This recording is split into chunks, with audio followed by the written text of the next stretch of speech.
What's up, everyone? Tag a friend and let them know we're about to get into it.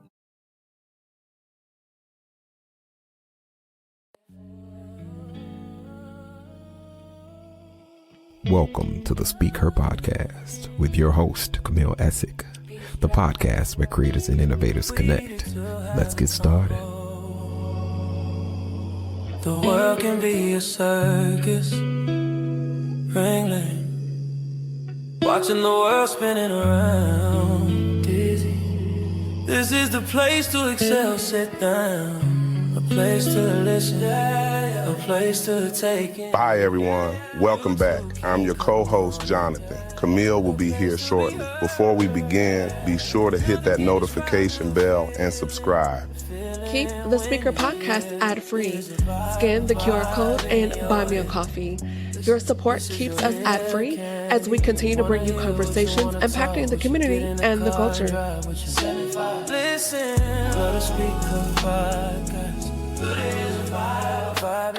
Hi, everyone. Welcome back to the show. Please share this and tag a friend who needs to hear this.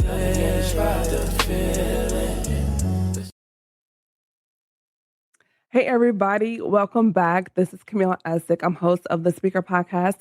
This is the podcast where innovators and creators connect. What I need you to do right now is hit that notification bell and subscribe. We are streaming across so many platforms, such as iHeartRadio, Spotify, and Pandora. And of course, you heard the remix to the song I wrote, Ear Candy, is now available, as well as our entire soundtrack. Y'all, we have a whole soundtrack on Tidal Music.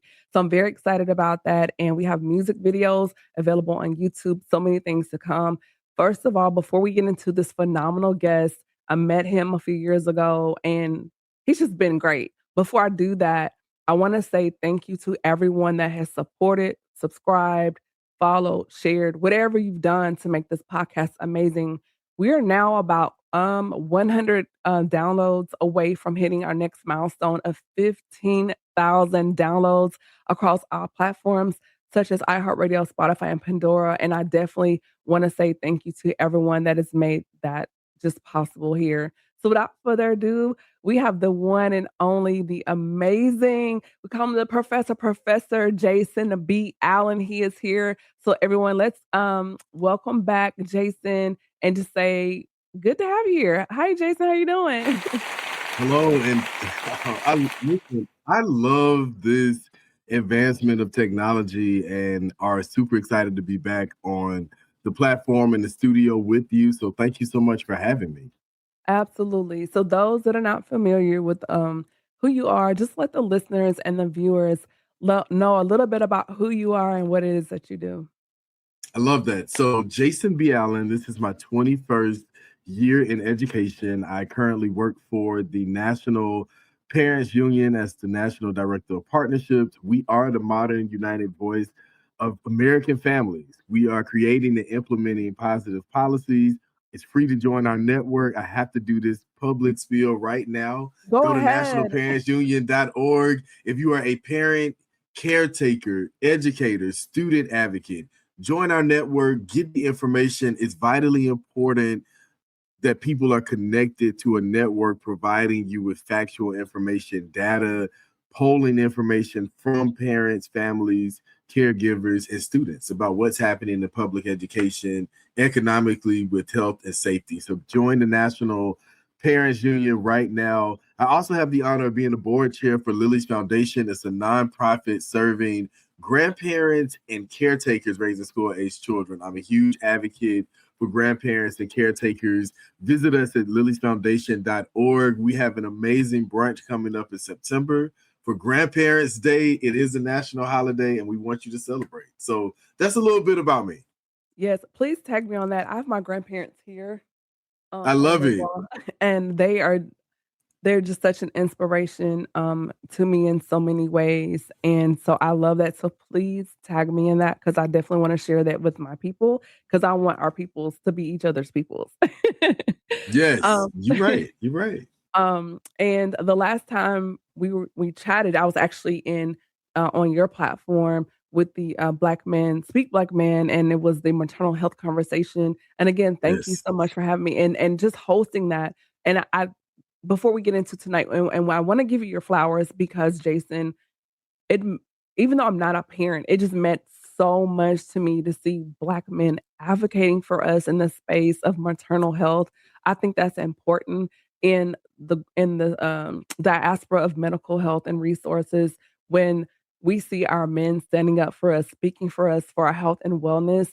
So if you all missed that conversation, please follow Jason, support him on his YouTube, and check out that episode. And again, thank you for hosting that space. Yes, it's a very important conversation. It's a part of the Black Male Educator, the BME Appreciation Day initiative that educational entities host. We are definitely streaming this live as well. So check us out at educationalentities.com for all of the conversations we are having centering the work of male and fatherhood engagement. Absolutely. So without further ado, we're going to get into the heart of tonight's conversation. And I have you on because you're one of those people I lean on when it comes to the space of education with our people, because you're so knowledgeable and you're also so passionate. And so with that together and your intelligence, you just, no question to have you as a guest. So the first thing I want to ask you, Jason, right now, within this climate, we're seeing a lot of foolishness going on. And so I spoke with another educator and they informed me of a term called looping. And that's where there's a space where kids can lose some of the knowledge base between the summers or semesters between end of school year and the beginning of the school year. So how can parents kind of navigate the space of not just auto dumping what they learned from the previous year to bridge the gap and so they can go on and be successful into the coming year? Okay. Here's what I want to say regarding that.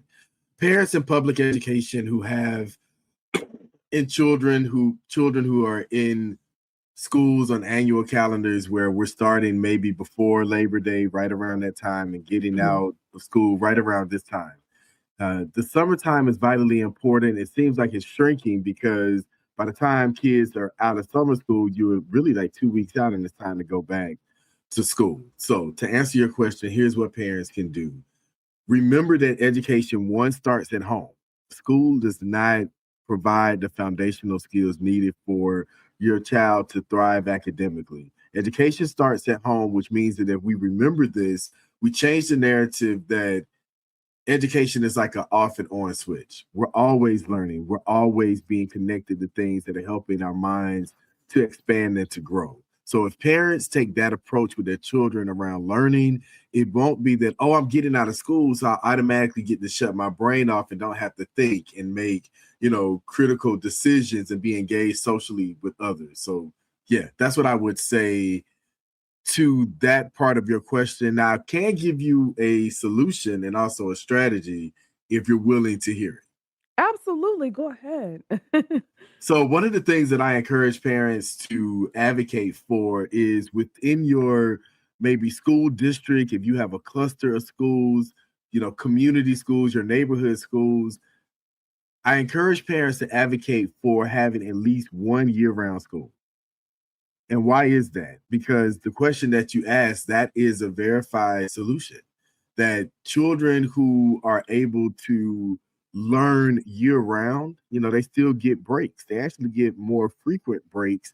And those are structured breaks. We have partners in different states where, when schools are out on break, students are in learning camps, whether it's band camp, cheer camp, they're in some type of STEM camp. They may be in band camp, basketball camp, some type of sporting camp. This is an alternative for children to be able to develop skills academically, socially, and emotionally. So it's also reimagining, rethinking what public education can look like. Year-round school is not anything new. It's been around for a while, but a lot of school districts do not provide this. And a lot of people don't realize that this is also a school option.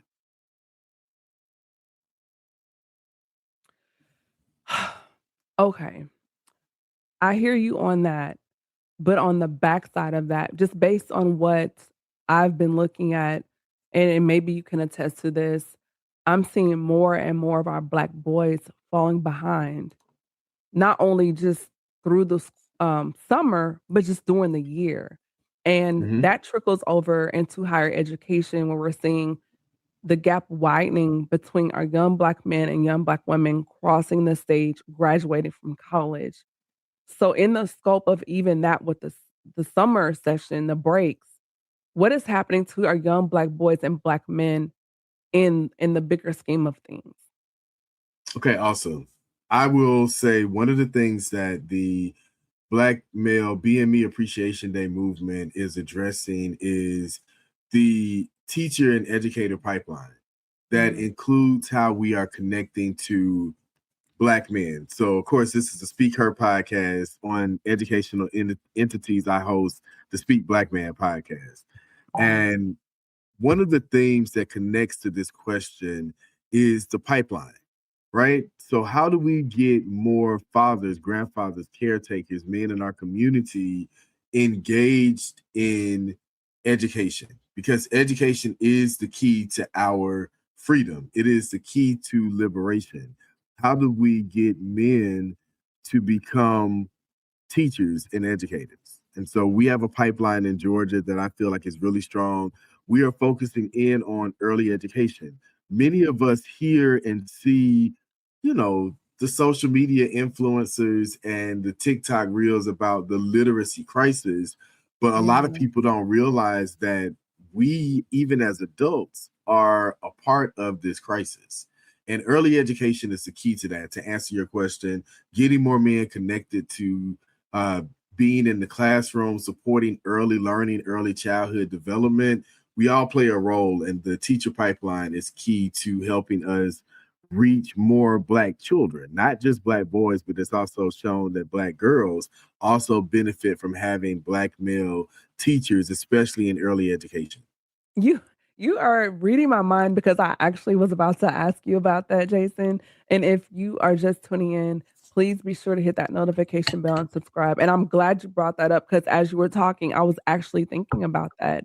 And I want to ask you as far as why are we seeing the decline of Black men in the classroom, part one, and then part two, what that really means, because I know it's not always, I follow Mr. Dallas on TikTok and I love him and the classroom spaces and responses, but I think some men shy away because it's not, always a glamorous job. But really, part two of that question, really understanding the importance of having that Black male presence in the classroom and really what it means to the students.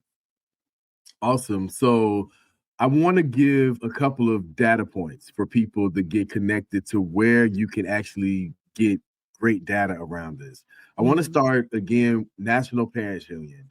We have several polls on what do parents and families say that they want. We have a male fatherhood coalition where we have fathers, uncles who are caretakers. We have grandfathers that are part of the work that we're doing to improve policies. And one area in particular where we're seeing a lot of men and fathers engaged is literacy.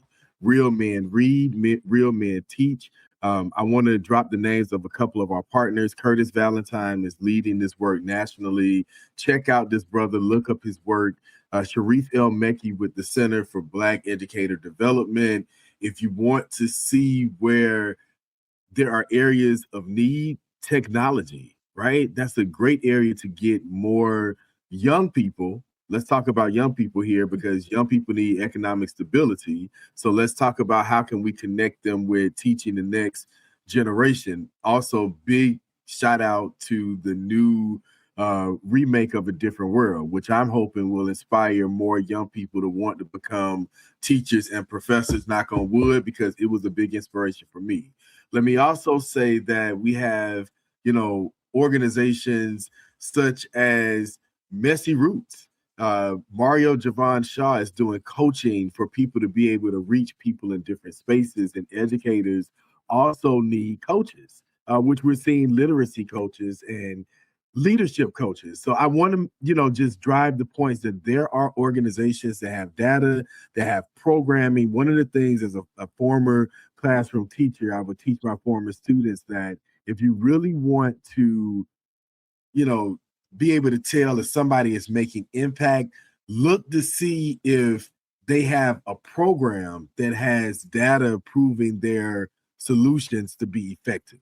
Because if they don't have that, then they're really just talking a good game. And everybody can get on social media, as we see, and talk, but who actually has a program with research, data, and strategies that are bringing people to economic freedom, educational empowerment, better health, safer communities, et cetera, so forth. That's so good. I want to turn the corner just a little bit and kind of and scroll back. You're so passionate about what you do in the educational space and knowledge space, but I want to know, what is Jason's origin story and what made you so passionate about education?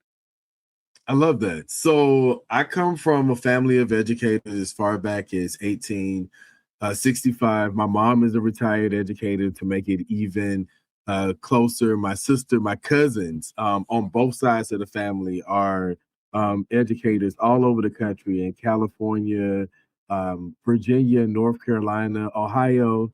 We are moving the needle in education, and I am influenced heavily when I'm looking around my room right now at some of the photos of family members who are educators, photos that I've had in my classroom as a teacher. I'm looking at my mom's reading chair. She's an educator over 30 years, and she had a chair that she would read to her students in, that I have in my home work office now. And so the influence from my family as teachers, as activists, as organizers is what has led me to be a longtime abolitionist teacher. That is so beautiful. And in that journey, in that story, you hear today in 2026, looking back, what would be a message you would give to young Jason B. Allen? A message I would give to my younger self would be to follow your first mind. I often think that people maybe second guess themselves and would say, I shouldn't do this. I learned that early on in my career, but I wish that I could go back and tell my younger self, don't second guess yourself. Continue to make the moves that you are doing and always follow your heart. That's so good. And in that, Jason, I know you've been met with a lot of challenges, particularly now within this climate with DEI. What is one message you would give to those in the classroom navigating all of this foolishness, rhetoric, false information, misinformation? What do you say to young Black educators right now for someone that's been there, done that, and kind of some words of wisdom to them? Because right now it's just real stupid. So here are a couple of things I would say to young educators, current educators who are maybe between their, first to 3 years of teaching, maybe even, those who are, 5-year educators. Mm-hmm. Remember your purpose. Teaching is a calling. It's actually it's a spiritual gift. And I think that people miss that. And, I'm going to teach because it looks fun, or I need a job. The job market has changed. I need something to fall back on. If people are going into the profession with that mindset, we won't be able to put kids first. Mm-hmm. So I would definitely encourage teachers to, understand and maintain your purpose, because you're impacting the lives of young people. The second thing is to learn from your elders. That is something that I feel like the younger generations have lost grip of. And it may be because of things that they've seen, they've witnessed, relationships. But we also have to be reminded not to generalize all people, because just because I had some bad experiences with, people in my community doesn't make all people in my community bad. So I just want to, preference that for young educators. And, the last thing I would say for younger educators is to remember that this is an investment.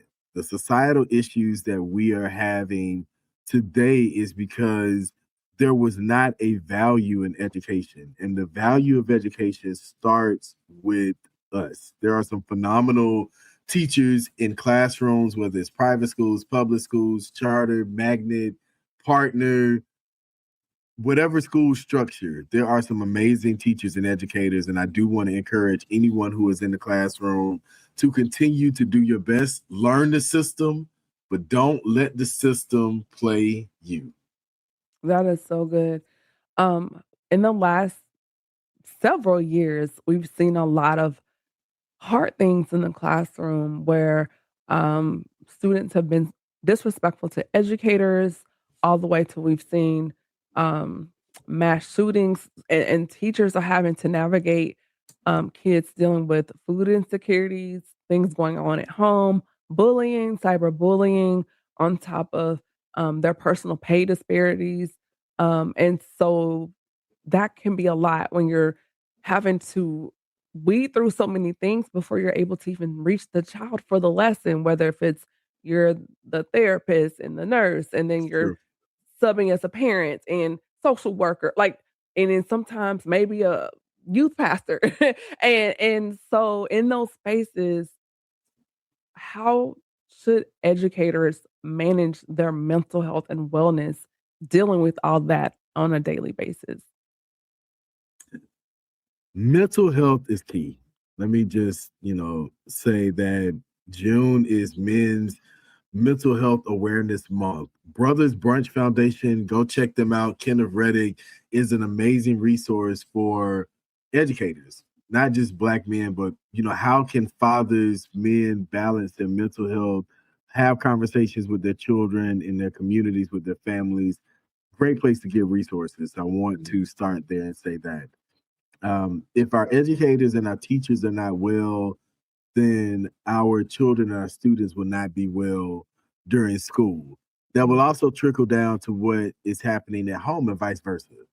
Being a former school leader, one of the things that I would say is prioritizing the mental health of educators means doing what's needed to balance the school budget so that you don't have to cut teachers' pay, because teachers are not making equitable wages in regards to what they should be paid. So economics does impact the wellness of teachers if they have to work full time and then have to work 2 or more part-time jobs. So teachers aren't well if they're having to do that. I also wanted to highlight that educators play a major role in the success of students and their learning in the classroom. So bus drivers, if they can't get to school on time, school nurses, if they're not able to check the wellness of students who may have a fever and a virus that can spread across the school. We can't afford a school nurse. So now we have kids that are sick and we're losing out on instruction because we're not investing in education the way that we can. That impacts the wellness of the educators and the teachers when we don't have the resources that we need. Why am I saying resources? Because people think that a pencil, a pen, and paper, tablets are the only resources that students need. No, students need a counselor. They need a nurse. They need paraeducators. They need for these people to also be paid well so that they can show up to work and be there. So this is what I would say impacts the wellness of teachers, because this is what allows them to do their jobs well so that children are well. That is so good. And even in that space, frustration on top of frustration, what and how should teachers be able to navigate dealing with the curriculum, being told you can't allow them to read this book, they can't be taught this, you can't mention that. We're hearing about situations like January 6th being scrubbed from the internet like it didn't happen, and the teacher knows things in the textbook are inaccurate, untrue, just flat out wrong, but then attempting to maintain what has been approved for the district, by the district for the year, but there's a personal conflict, the conscience, you're in conflict. How should educators in these predicaments navigate these situations and spaces? That's a great question. So I want to, again, I'm going to reference this maybe a lot in our conversation, but the National Parents Union, teachers and educators need organizations that are nonpartisan, that are really going to be able to advocate on their behalf. We have polling data that shows that parents and families do want educators to be paid more money because educators are valued, teachers are valued. We have data reflecting that parents and families want bus drivers to have equitable pay so that they can afford health care. There are data points to show that housing affordability for teachers and educators is key. Why am I saying that? Because we have data that shows that parents and families are actually true advocates for teachers and educators. So as a former classroom teacher, I would encourage teachers and educators to ensure that in any partnership you're making, you're definitely making partnerships with the parents and caretakers of the children that you are leading academically. That's important for their success. Now, I want to connect this to a point you brought up earlier about behavior. Where teens are, we're seeing teen takeovers in schools, communities, businesses, all over the country. Well, why is this happening? Well, let's really get into why is this happening. One, there has been an ignoring of children since the spike of AI and technology, and really, let's say, post the pandemic. Children have been on social media and devices and don't know how to communicate with their parents. They don't like their siblings because they don't even know them. They know them through social media, but they don't know them. They don't know their personalities. And some people may be hearing this and saying, well, that's not my child. That's not what I'm seeing. Well, your child may be well-rounded. Your child may be in sports that you're able to pay for because remember, economically, inflation is not allowing this to happen. These programs are being cut because this administration does not believe in social programming. So how are children actually being taught how to socialize, and they're depending on Meta to do it? They're depending on TikTok to do it. We're relying on these social media apps to do this. So when we think about, oh, it's a teen takeover, yes, it's a teen takeover, because these teens are mimicking what they are seeing on social media. They are mimicking the havoc that they are seeing in reality TV. They are mimicking what they are seeing in their household that also may not be stable because, again, the economics are driving what the brains are processing. And so I just wanted to break that down for people because we are demonizing our young people and placing blame on parents, and we're not really accepting that we all have played a role in this, because I've seen the best of us give that child that tablet because we want them to be quiet. We give them the phone because we don't want them, to act up. Parents are doing, caretakers are doing, teachers are doing, educators are doing, community members are doing what we have been conditioned and programmed to do. And so how do we deprogram? And that's the question. Yeah, that's good. And you actually touched on a point as far as the iPad, the device is the new pacifier, right? And so it's like, as long as they're quiet, as long as they're not bothering me and they're not outside, whatever. And just from what I'm observing, you're giving the child the device to get them out of your hair because you too are so busy trying to go viral, creating your own videos on social media. Just from my observation, on top of everything, too, although I'm not a parent, something else I've observed is a lot of these kids, not all, but a lot of them that are doing a lot of the deviant behavior to portray this street image.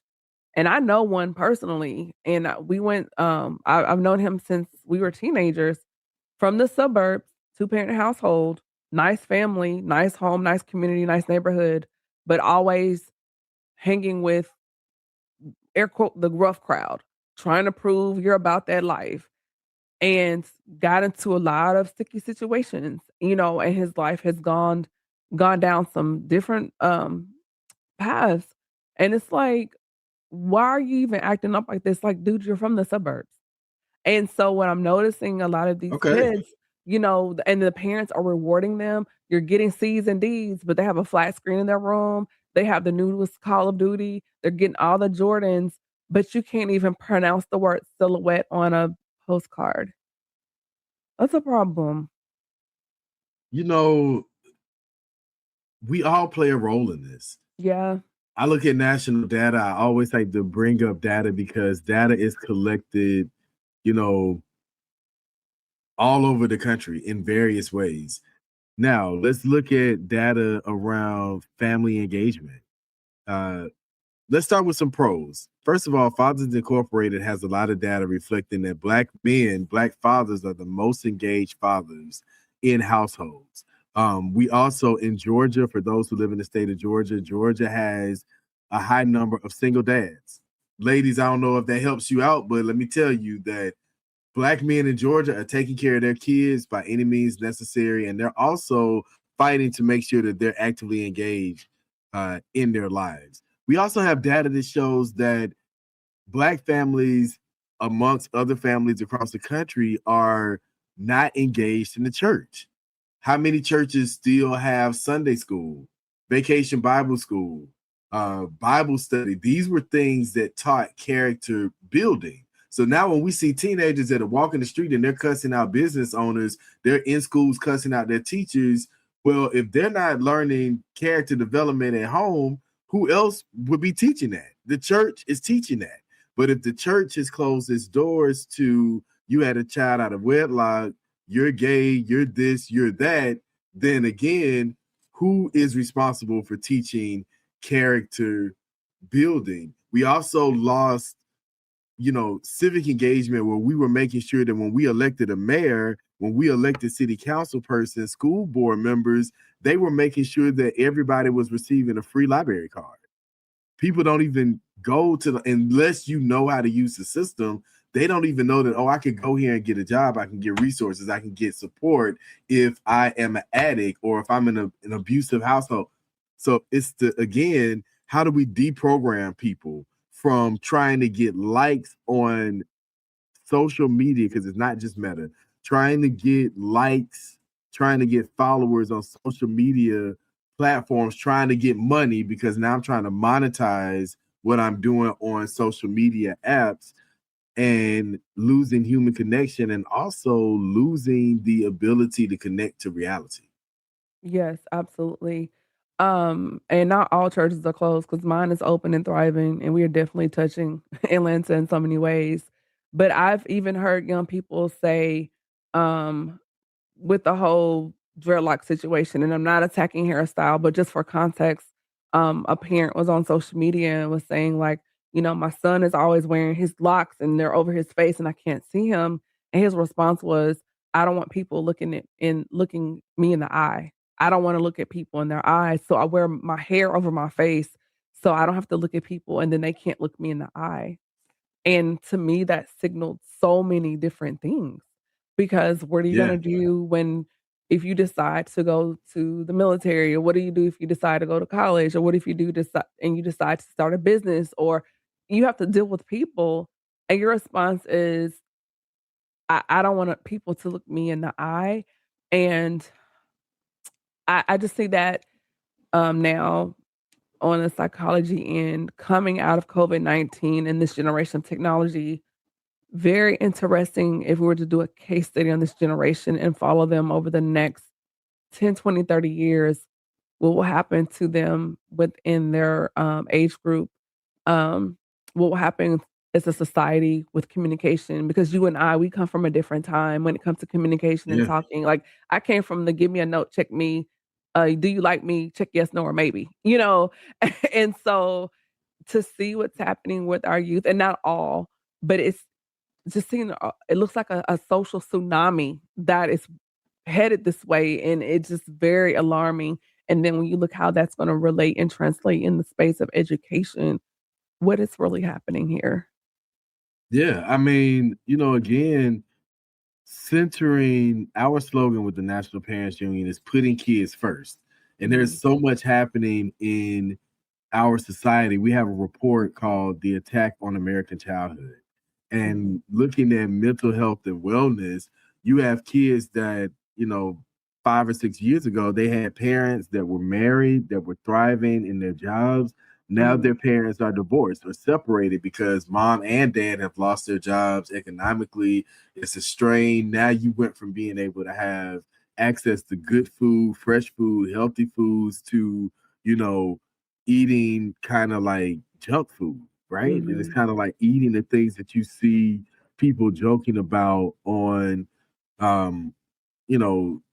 social media. I also want to highlight a comment that you made earlier about the suburbs and what social media has done to normalize poverty.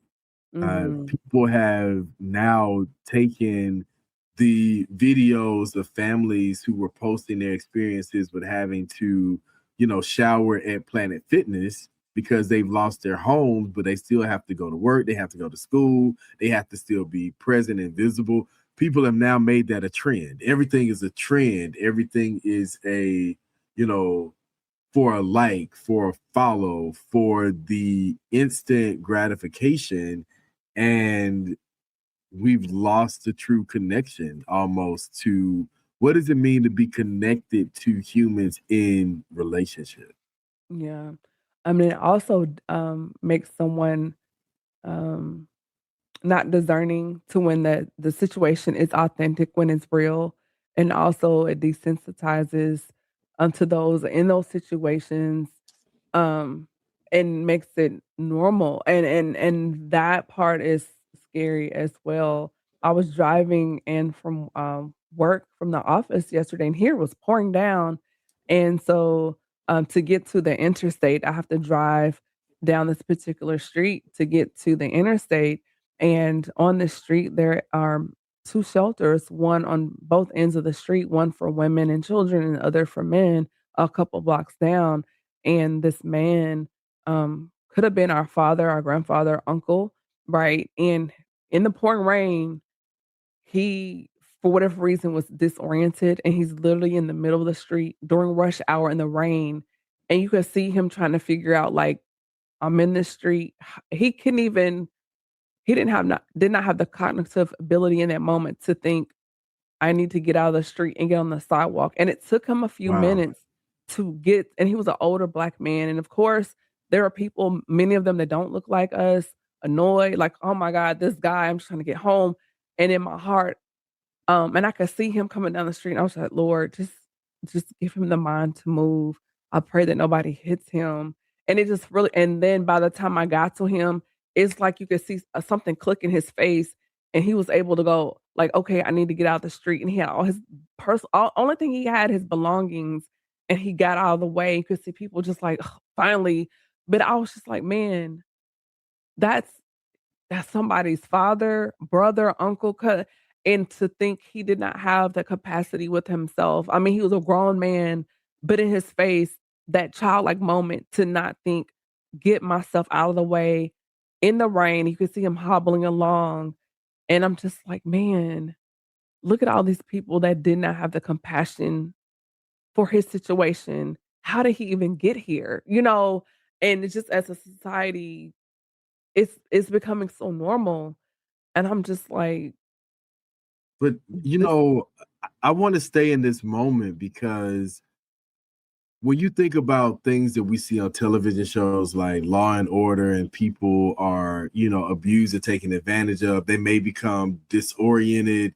And just the fact that people will walk by you and not, help you. And I'm bringing this up because what we have seen on social media, we've seen it over the news, over the last month, we've seen a lot of young people go missing. It's like it's clockwork. Every year around April, May, there's a lot of young people that go missing.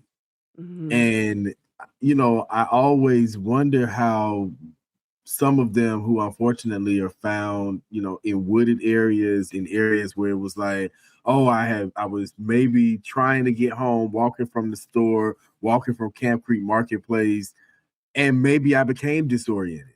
Maybe I have a health condition where, it was something with my heart, my lungs. It could have been something with, a brain out, whatever it was, it caused them to be disoriented in that moment, to think that people could have seen someone walking down the street and, oh, why are you in the way? Why are you in the middle of the street? And not thinking this person could be having not even a mental break. They could be having a health crisis and no one stops.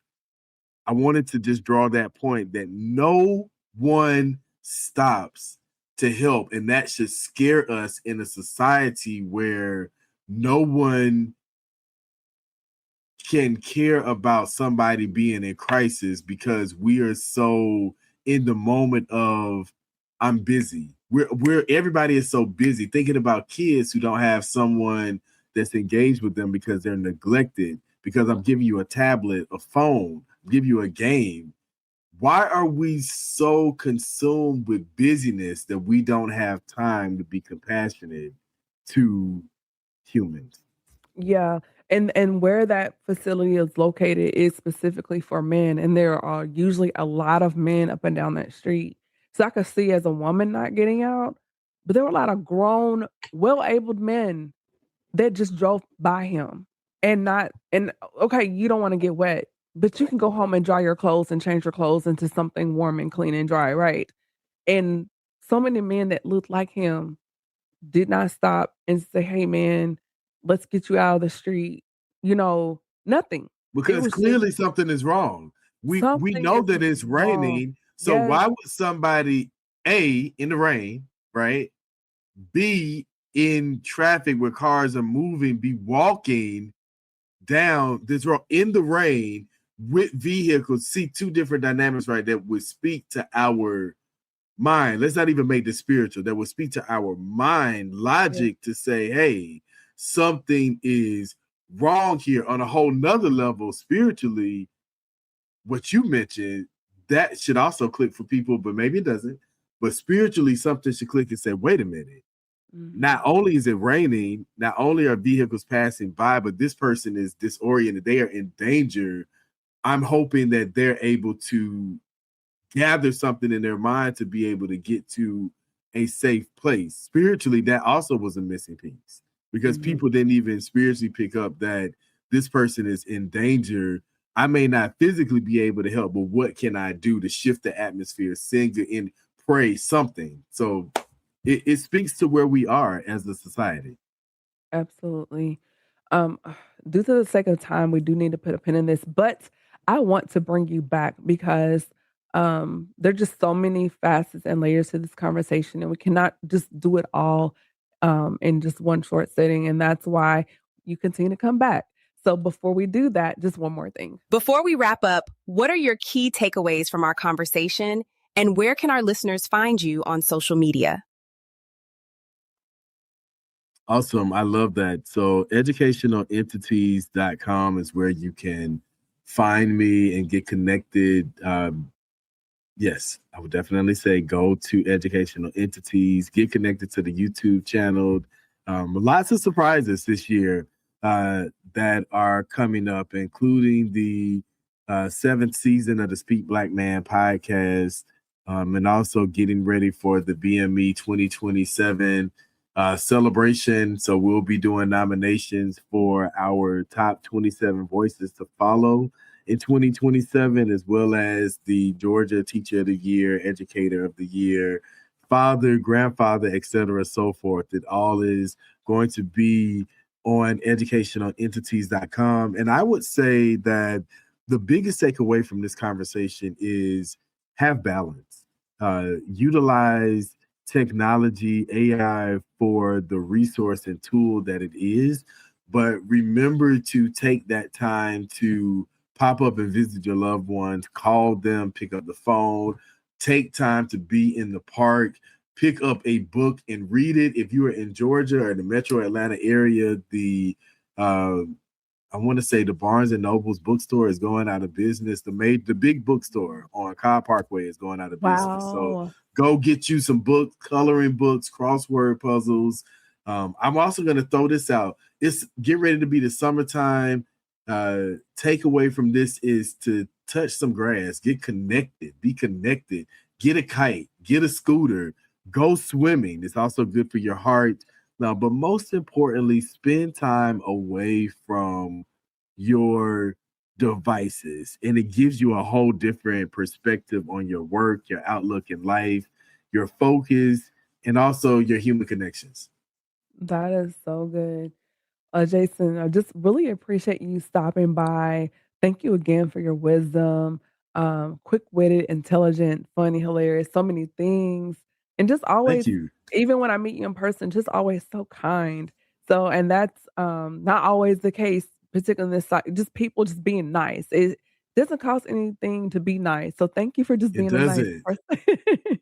Kindness is a superpower. I'm telling y'all, go to liliesfoundation.org. We have a phenomenal On the Porch blog, but kindness is a superpower. That was actually the title of one of our previous blogs on the fruit of the spirit, actually.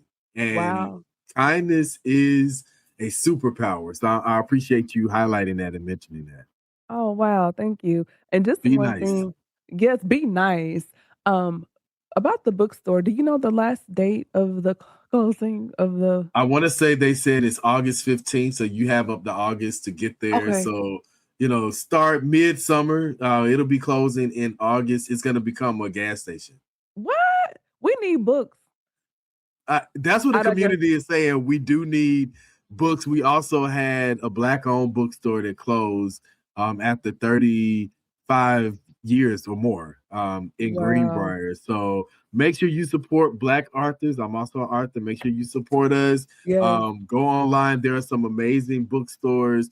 But again, get in your community and find those bookstores. You can get so many valuable things in bookstores. And thank you so much for having my book. Mine is on my wall, so I couldn't pick it up. But yes, Suit, Swag, and Success, educational entities, or reach out to me directly for a signed copy, or have me to come out and present to your teachers or your community. Yes, thank you. I support my people, and I got the Yes, you receipt. do. And listen, those who are in community do that. That's why I wanted to make sure that people knew about where to get connected to you on social media, that follow my platform.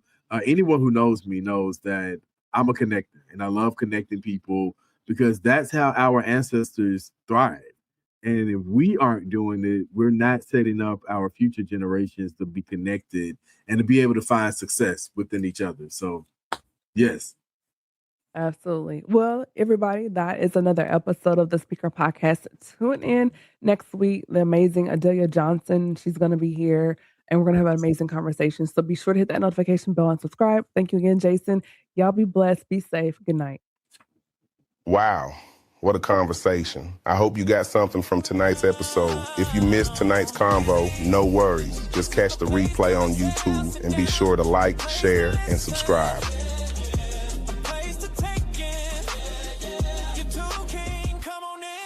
Keep the SpeakHer Podcast ad-free.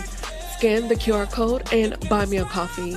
Your support keeps us ad-free as we continue to bring you conversations impacting the community and the culture.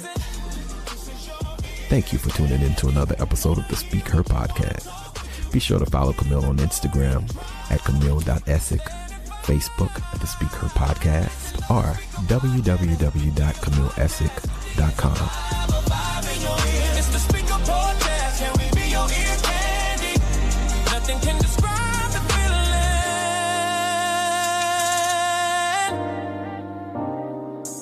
Listen, love the SpeakHer Podcast. The feeling when you're here.